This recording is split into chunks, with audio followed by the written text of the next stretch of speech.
relentless effort to gather his people back to Zion, Herzl forms an alliance with the first known Christian to support their cause for Zion. And as he wins the support of this Christian man, Herzl starts observing more Jewish traditions, no longer feeling the need to blend in with Christian Europe. In 1897, Herzl gathered Jewish delegates from around the world for the first World Zionist Congress.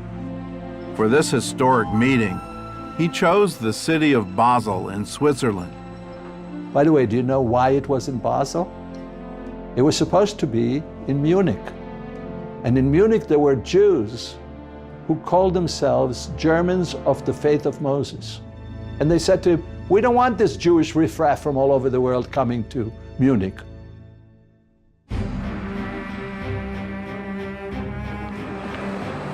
In August, more than 200 delegates from 17 countries arrived in Basel.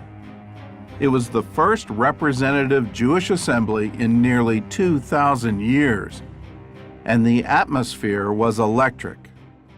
Behind the podium hung a white flag with 2 blue stripes and a Star of David, a version of the design that would be adopted by the State of Israel 50 years later. Among the delegates was a man Herzl introduced as the first Christian Zionist. The Reverend William Heckler was the British Embassy chaplain in Vienna.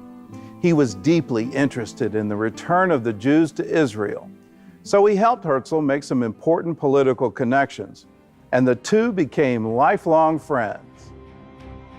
As Herzl walked to the podium, people cheered and stomped their feet.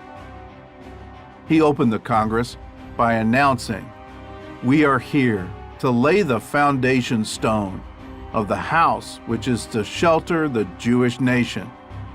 The applause was deafening. One English delegate described the excitement of the crowd. "By the rivers of Babylon, we sat down and wept as we remembered Zion. By the rivers of Basel, we sat down and resolved to weep no more." The beautiful thing about Theodor Herzl and the beautiful thing about Zionism is that it doesn't just stop with the negative. There is anti-Semitism, and there is negativity, and there's a certain rejection on the part of Europe. But what they also do is, I call it the jujitsu move, where you take the negative and you turn it into something positive. A few days later, Herzl made a bold statement in his diary. At Basel, I founded the Jewish state.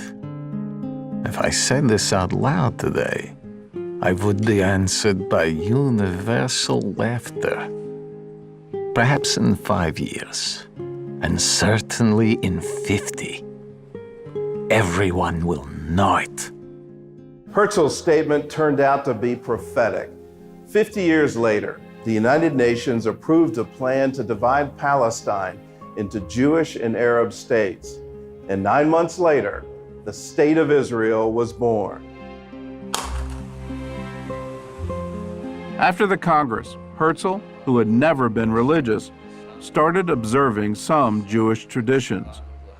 That winter, instead of having a Christmas tree, the Herzl family celebrated their first Hanukkah.